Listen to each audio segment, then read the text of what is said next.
തെരഞ്ഞെടുപ്പ് കാലത്ത് യഥാർത്ഥത്തിൽ ഈ രാഷ്ട്രീയ പ്രസ്ഥാനങ്ങളൊക്കെ അവരൊരു ധാർമ്മികത പുലർത്തണം എന്നുള്ളതാണ് എൻ്റെ കാഴ്ചപ്പാട്. ആ ധാർമ്മികത നമുക്ക് പക്ഷേ ഇന്ന് കാണുന്നില്ല. കാരണം ആ ഒരു വോട്ട് വാങ്ങാൻ വേണ്ടി എന്ത് അലിഗേഷനും എന്ത് ആരോപണങ്ങളും ഉന്നയിക്കുന്നതായിട്ട് നമുക്ക് കാണാൻ പറ്റും. ഒരാൾ എതിർ സ്ഥാനാർത്ഥിക്കെതിരെ എന്ത് ആരോപണം ഉന്നയിക്കും, എതിർ സ്ഥാനാർത്ഥി അതേപോലെ അതേ നാണയത്തിൽ അതിന് തിരിച്ചടിക്കും. ഈ രീതിയിൽ നമ്മൾ കണ്ടുകൊണ്ടിരിക്കുകയാണ്. അപ്പോൾ ഇതൊക്കെ എന്നൊക്കെ പറഞ്ഞു കഴിഞ്ഞാൽ ഇതിനെ പലപ്പോഴും ഈ ഇലക്ഷൻ കമ്മീഷനൊന്നും ശരിയായ രീതിയിൽ ഇത് നിയന്ത്രിച്ച് കാണുന്നില്ല. അങ്ങനെ ഒരു കാര്യം നമുക്ക് കാണാനുണ്ട്. അത് ആളുകൾ നോക്കിയാണ് ഇലക്ഷൻ കമ്മീഷനും ഈ തീരുമാനങ്ങൾ പലപ്പോഴും എടുക്കുന്നത്.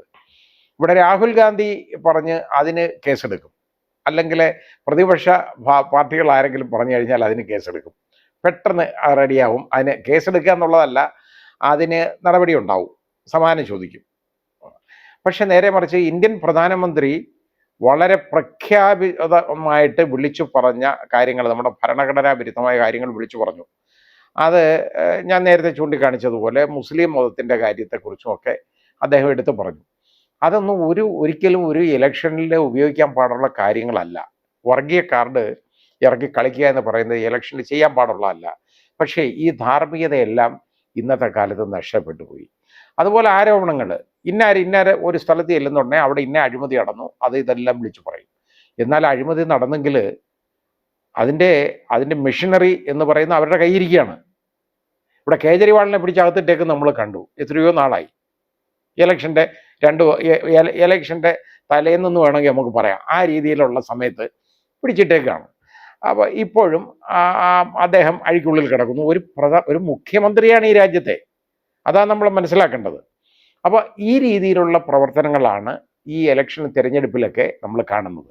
EDയോടെ സുപ്രീം കോടതി ഇതേ ചോദ്യം ചോദിച്ചു. അതായത് ഈ ഇലക്ഷൻ്റെ തലേന്ന് എന്തുകൊണ്ട് അറസ്റ്റ് ചെയ്തു, എന്താ കാരണം എന്ന് ചോദിച്ചു. ശരിയായ ഒരു റീസൺ ബോധിപ്പിക്കാൻ പറഞ്ഞേക്കുകയാണ് ഈ വെള്ളിയാഴ്ച.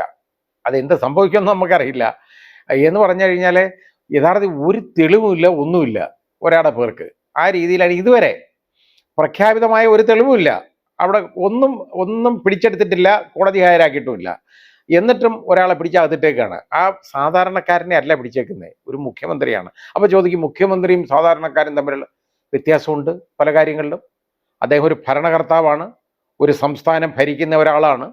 അദ്ദേഹത്തിനെ കൊണ്ട് ആ സംസ്ഥാനത്തിന് ഒരുപാട് ആവശ്യങ്ങളുണ്ട്. അപ്പോൾ സംസ്ഥാന കേന്ദ്ര ബന്ധത്തിൽ പോലും അത് വലിയ വിള്ളലുണ്ടാക്കുന്ന ഒരു കാര്യമാണ്. അപ്പോൾ അങ്ങനെയുള്ള ഒരാളെ പിടിച്ചകത്തിടുക, പ്രത്യേകിച്ച് ഈ ഇലക്ഷൻ്റെ അതായത് ദിവസങ്ങൾക്ക് മുമ്പാണ് ഈ ചെയ്തുകൊണ്ടിരിക്കുന്നത്.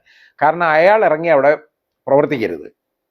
അതൊക്കെയാണ്. 2 സംസ്ഥാനങ്ങൾ, അതായത് ഡൽഹി മാത്രം ഭരിച്ചുകൊണ്ടിരുന്നവർ പഞ്ചാബ് കൂടെ ഭരിക്കാനുള്ള സ്ഥിതി ഉണ്ടായി. അത് ആ പാർട്ടിയുടെ കഴിവല്ലേ. ആ പാർട്ടി അങ്ങനെയൊക്കെ പ്രവർത്തിക്കുന്നെങ്കിൽ അത് പ്രവർത്തിച്ചോട്ടെ എന്ന് വിചാരിക്കണം. ഒരു രാഷ്ട്രീയ പാർട്ടിക്ക് ഇവിടെ പ്രവർത്തിക്കാൻ പാടുള്ളൂ, മറ്റാർക്കും പ്രവർത്തിക്കാൻ പാടില്ല എന്ന് പറയുന്ന ആ തത്വം ശരിയാണ്. ഇവിടെ പഞ്ചാബിൽ അവർ അധികാരം ഉണ്ടായി, അധികാരം എടുത്തു. അപ്പോൾ അവർക്ക് അധികാരം കിട്ടി.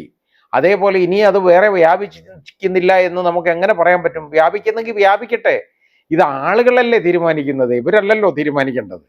ജനങ്ങൾ അവർക്ക് ഇഷ്ടമുള്ള അവരുടെ ഇച്ഛ അനുസരിച്ച് ആർക്കെങ്കിലുമൊക്കെ വോട്ട് കൊടുത്ത് ഏതെങ്കിലും ഒരു രാഷ്ട്രീയ പാർട്ടിയിൽ പ്രവർത്തിച്ചോ അതിലെ അവർക്ക് വോട്ട് കൊടുത്തോ അവർ ജയിപ്പിക്കും.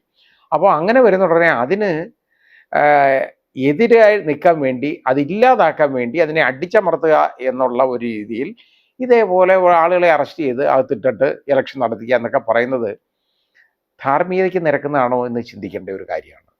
ഇനി അതുപോലെ തന്നെ ഇതിപ്പോൾ ഈ ആരോപണങ്ങളും പ്രത്യാരോപണങ്ങളും ഞാൻ ബാക്കി ഇവിടെയൊക്കെ പറയുന്നില്ല. ഒരുപാട് പേര് ഇവിടെ ഈ ആരോപണങ്ങൾ ഒരുപാട് സ്ഥലത്ത് ഉയർത്തിയിട്ടുണ്ട്, ഒരുപാട് ആരോപണങ്ങൾ. അത് പണ്ട് ഉള്ള, അതായത് മുമ്പൊക്കെ ഉള്ള കാലത്തെങ്ങും ചെയ്യുന്ന രീതിയിലുള്ളതല്ല. ആ കാഴ്ചപ്പാടൊക്കെ വിട്ടു. ധാർമ്മികത അല്പം പോലും തൊട്ട് തീണ്ടിയിട്ടില്ലാത്ത വിധത്തിൽ ആണ് ഇപ്പോഴത്തെ ഈ പ്രവർത്തനം. ഇത് നാടിനൊരിക്കലും നല്ലതല്ല, നമ്മുടെ ജനാധിപത്യ വ്യവസ്ഥിതിക്കും നല്ലതല്ല എന്ന് ഒന്ന് തിരിച്ചറിയണം. അതാണ് വേണ്ടത്. അപ്പോൾ നമ്മുടെ ബഹുമാന്യനായ പ്രധാനമന്ത്രി ഇപ്പോൾ പറയുന്നത് പോലെ ഞാൻ ജീവിച്ചിരിക്കുന്നിടത്തോളം കാലം മുസ്ലിം മതത്തിന് സംവരണം കൊടുക്കുന്നതല്ല എന്ന് പറഞ്ഞാൽ, അതായത് ഈ ഡോക്ടർ അംബേദ്കർ പറഞ്ഞ പ്രിൻസിപ്പിളിന് വളരെ എതിരാണത്. ഡോക്ടർ അംബേദ്കറിൻ്റെ അഭിപ്രായത്തിൽ പ്രാതിനിധ്യ ജനാധിപത്യമാണ് നമുക്ക് വേണ്ടതെന്ന് അദ്ദേഹം പറഞ്ഞു. അദ്ദേഹം അതിനുവേണ്ടി വാദിച്ച ആളാണ്. മഹാത്മാഗാന്ധിയോട് പോലും പിണങ്ങേണ്ടതായിട്ട് വന്നു ആ കാര്യത്തിൽ. പ്രാതിനിധ്യ ജനാധിപത്യം വേണമെന്ന് പറഞ്ഞു. അതായത് ജാതിയുടെ അടിസ്ഥാനത്തിൽ എടുപ്പ് നടത്തി പ്രാതിനിധ്യ ജനാധിപത്യം വേണം, റെപ്രസെൻറ്റേറ്റീവ് ഡെമോക്രസി. അത് ശരിയായ പ്രിൻസിപ്പിളാണ്. ഇപ്പോൾ അതാണ് വേണ്ടത്. ആ പ്രിൻസിപ്പിൾ ഉള്ളപ്പോഴാണ് അതിനെയൊക്കെ മറികടന്നുകൊണ്ട് മുസ്ലിം ജാതി മതത്തിന്, മുസ്ലിം എന്ന് പറയുന്ന മതമല്ല, ഒരു ജാതി മാത്രമാണ്, ഇസ്ലാമാണ് മതം, അവർക്ക് കൊടുക്കുന്നില്ല എന്ന് പറയുന്നതും ധാർമ്മികതയ്ക്ക് നിരക്കുന്നതുമല്ല. മാത്രമല്ല നമ്മുടെ ഭരണഘടനയുടെ തത്വങ്ങൾക്ക് വളരെ എതിരാവും. കാരണം അത് ഫെഡറൽ സിസ്റ്റത്തിലേക്കുള്ള കടന്നുകയറ്റമായിട്ട് മാറും ഒരു സംസ്ഥാനത്ത്. എന്നിപ്പോൾ തെലങ്കാനയിൽ അദ്ദേഹം പറഞ്ഞതാണിത്. എന്ന് പറയുന്നത് പോലെ ആ ഫെഡറൽ സിസ്റ്റത്തിലേക്കുള്ള കടന്നുകയറ്റമാവും. ഓരോ സ്ഥലത്തും പിന്നോക്ക വിഭാഗങ്ങളെ ആരൊക്കെ ഉൾപ്പെടുന്നു അവർക്ക് സംവരണം കൊടുക്കുക എന്ന് പറയുന്നതാണ് നമ്മുടെ ഭരണഘടനയുടെ തത്വം. അതാണുള്ളത്. ആർട്ടിക്കിൾ 15-ലും ആർട്ടിക്കിൾ 16-ലും പറയുന്ന കാര്യമാണത്. അപ്പോൾ അതിനെതിരെ സംസാരിക്കുക എന്ന് പറയുന്നതും ഭരണഘടനാ വിരുദ്ധവുമാണ്, അതുപോലെ ധാർമ്മിക നിരക്കാത്തതുമാണ്. ഇങ്ങനെയുള്ള കാര്യങ്ങളൊക്കെ ഒഴിവാക്കണം. ഇല്ലെങ്കിൽ നമ്മുടെ ജനാധിപത്യം ഇനി മുമ്പോട്ട് നീങ്ങും എന്ന് നമുക്ക് പ്രതീക്ഷിക്കാൻ പറ്റുന്നില്ല നന്നായിട്ട്.